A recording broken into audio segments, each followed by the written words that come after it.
मैं आज आपको बताने जाता हूँ राजस्थान की चित्रकला।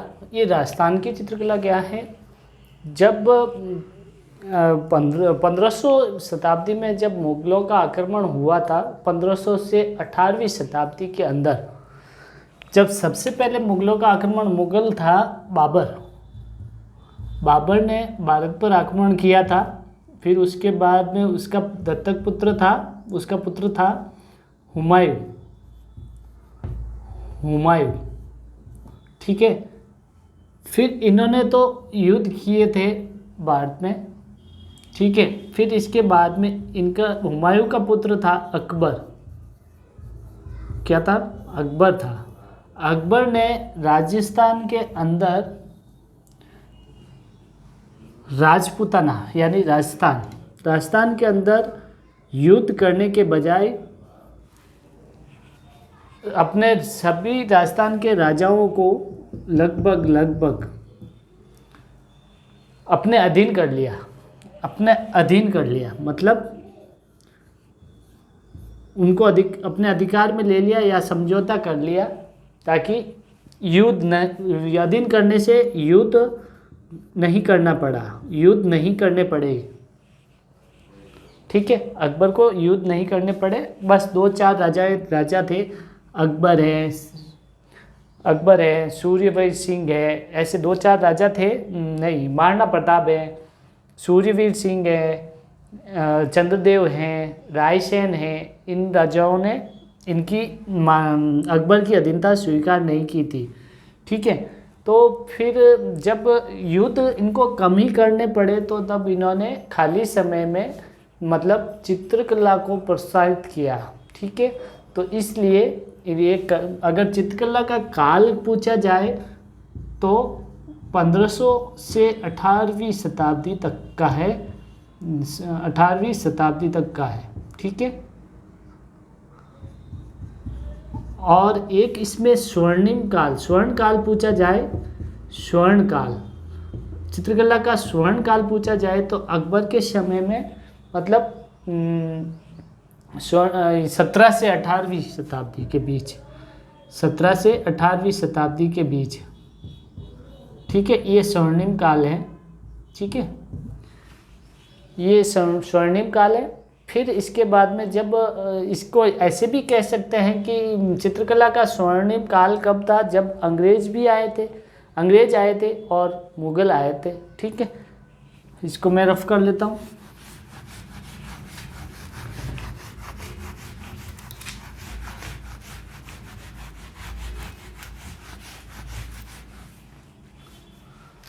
एक व्यक्ति थे आनंद कुमार स्वामी। क्या नाम है? आनंद कुमार स्वामी। स्वामी मीन्स राजा। ठीक है। ये 1916 में एक पुस्तक लिखी, राजपूताना पेंटिंग। 1916 में एक पुस्तक लिखी, राजपूताना पेंटिंग्स। ठीक है। ये राजपूताना इन्होंने पेंटिंग्स पुस्तक लिखी। राजपूतों के देश में पनपने वाली चित्रकला का नाम दिया था राजपूत चित्रकला। इन्होंने इस पुस्तक में लिखा था कि राजपूतों के देश में पनपने वाली चित्रकला को उन्होंने नाम दिया था राजपूत चित्रकला। क्या नाम दिया था? राजपूत चित्रकला। ठीक है। ये आनंद कुमार स्वामी ने नाम दिया था अपने पुस्तक के अंदर। उस समय 19 रियासतें थी। कितनी रियासत थी? 19 रियासतें थी, जिसमें से एक थी मुस्लिम रियासत, एक थी टॉक मुस्लिम रियासत, और दो थी धौलपुर और भरतपुर जाटों की रियासत।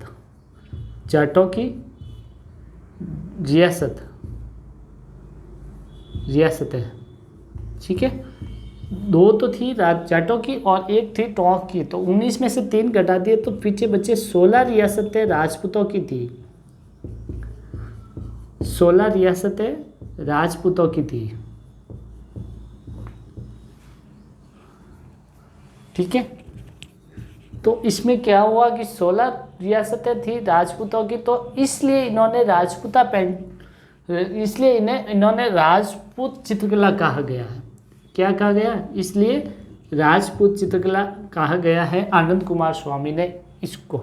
ठीक है, फिर इसके बाद में एक आए राय कृष्णदास, दूसरे नंबर पे आए इनके बाद राय कृष्णदास। राय कृष्ण दास, इन्होंने क्या किया? इन्होंने कहा कि आपने इसे राजपूत पेंटिंग्स कहा है, तो जॉर्ज थॉमस था जो 1800 ईस्वी में राजस्थान को राजस्थान को राजपूत कहते थे उस समय। अपनी पुस्तक जॉर्ज थॉमस ने अपनी एक पुस्तक थी द मिलिट्री के में, उसमें मतलब राजस्थान को पहले राजपूताना कहा जाता था। क्या कहा जाता था? राजपूताना। राजस्थान को राजपूताना कहा गया था इस पुस्तक में। ठीक है, तो फिर इसके बाद में राजपूताना को 26 जनवरी 1950 को राजपूताना राजस्थान को कहा गया था, तो 26 जनवरी 1950 को राजपूताना से राजस्थान बन गया, नाम दे दिया गया था राजस्थान। राजस्थान नाम दे दिया गया था। ठीक है, फिर उसके बाद में ये जब राजस्थान एकीकरण हुआ था उसके 6ठे चरण में राजस्थान नाम दिया गया था। ठीक है, तो उन्होंने कहा कि अगर आप इसे राजपूत चित्रकला कह सकते हो, तो पहले राजपूताना राजस्थान को कहते थे, तो अब राजपूताना को राजस्थान कहते हैं अब। ठीक है, तो इसलिए इसे राजस्थानी चित्रकला भी मैं कह सकता हूँ। क्या कह सकता हूँ? राजस्थानी चित्रकला। तो इन्होंने उस समय नाम दे दिया राजस्थानी चित्रकला। क्या नाम दिया? राजस्थानी चित्रकला, राय कृष्णदास ने। फिर एक इनका समर्थन किया था कर्नल जेम्स टॉड ने। इनका समर्थन किया था कि आप दोनों सही कह रहे हो, आप सही कह रहे हो। Colonel James Tod, Colonel James Tod ने इनका समर्थन दिया था। फिर इसके बाद में तीसरे नंबर पे आते हैं एनसी मेहता। एनसी मेहता, ये क्या कहते हैं? एनसी मेहता, एनसी मेहता कहते हैं कि आप दोनों सही हो। ठीक है, आप दोनों की बात मैंने मान ली, लेकिन 19 रियासत हैं जिनमें 18 रियासतें हिंदू की है, एक मुस्लिम रियासत है, बाकी ये 16 रियासत राजपूतों की और दो जाटों की रियासत, तो टोटल 18 रियासत हैं। तो 19 में से 18 रियासत हैं जो हिंदू की हैं। कितनी? 18 रियासत हिंदू की है। तो 18 हिंदू की है, तो इसलिए मैं इसे हिंदू चित्रशैली भी कह सकता हूँ। क्या कह सकता हूँ? हिंदू चित्रशैली। तो इन्होंने नाम दिया था हिंदू चित्रशैली, इसको राजपूत चित्रकला को। ठीक है, तो ये मतलब इस प्रकार आगे से आगे बढ़ता गया। फिर इसके बाद में 4 नंबर पे आते हैं कुंदन लाल मिस्त्री। कौन आते हैं? 4 नंबर पे आते हैं कुंदन लाल मिस्त्री। कुंदन लाल मिस्त्री बोलते हैं कि मैंने महाराणा प्रताप वीर शिरोमणि का आधुनिक चित्र बनाया। इसलिए इन्होंने क्या किया कि महाराणा प्रताप का आधुनिक चित्र बनाया था चित्रकला के रूप में। तो इसलिए इन्हें आधुनिक चित्रकला का जन्मदाता कहते हैं। क्या कहते हैं? आधुनिक चित्रकला का जनक, आधुनिक चित्रकला का जनक किसे कहते हैं? कुंदन लाल मिस्त्री को। ठीक है, ये तो आपका हो गया मतलब साधारण परिचय।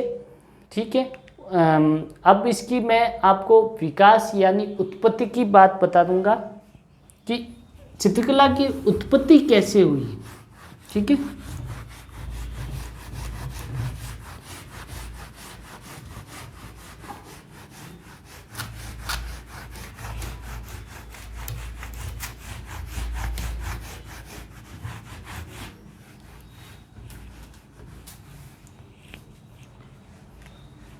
ये है आपका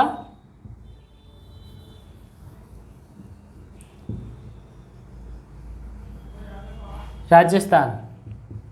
क्या है?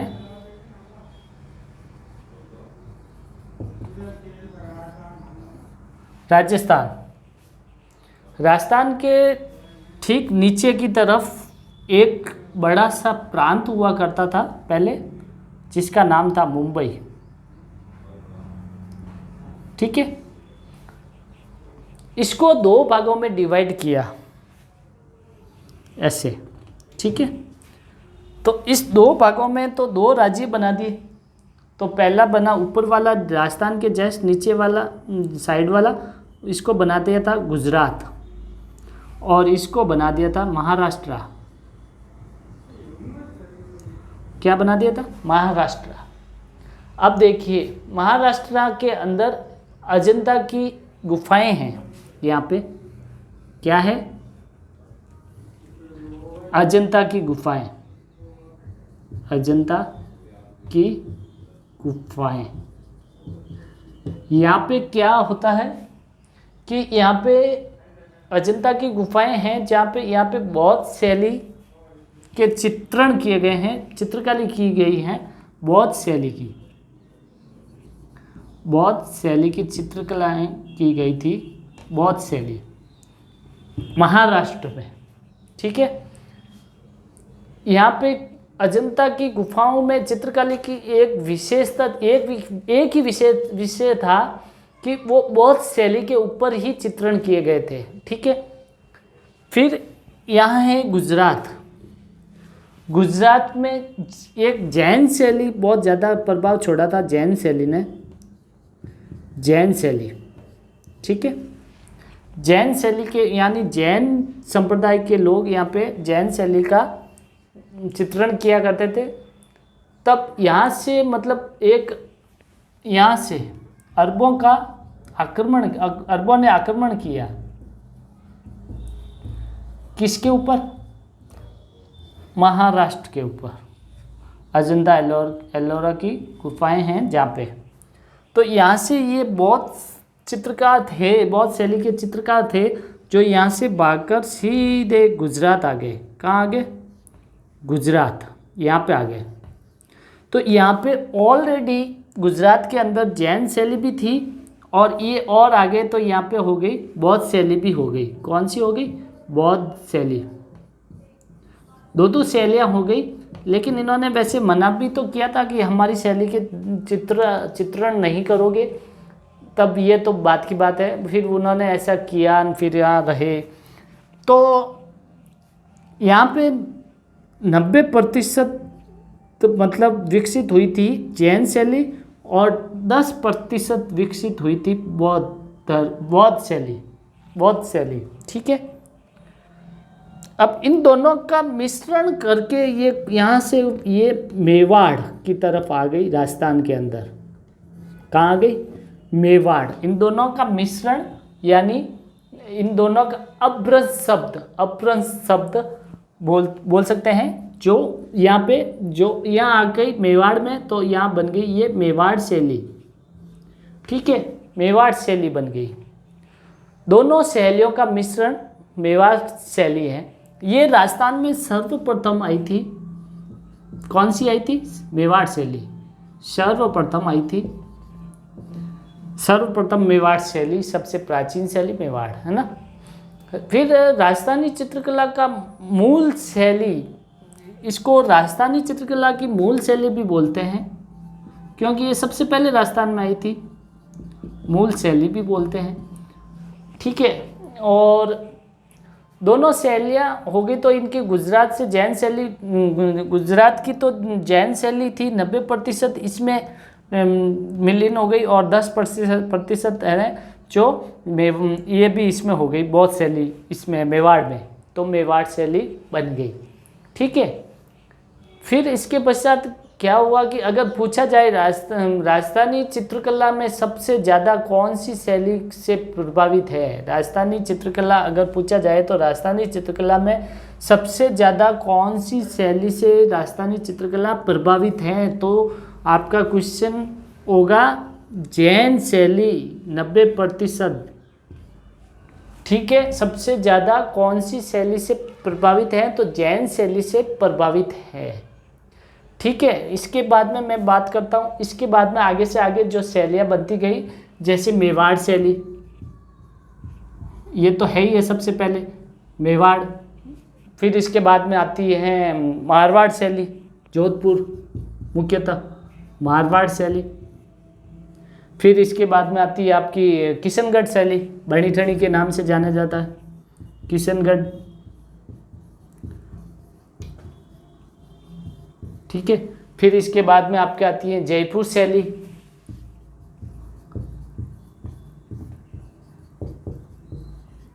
फिर इसके बाद में आपके आती है अलवर शैली।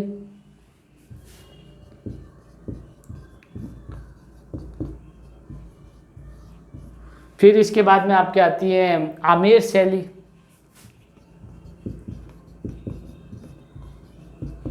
फिर इसके बाद में आती है बूंदी शैली।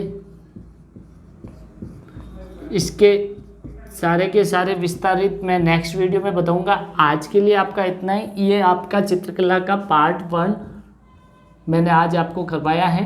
ठीक है। पार्ट 1, 2 पार्ट में मैं आपका पूरा का पूरा चित्रकला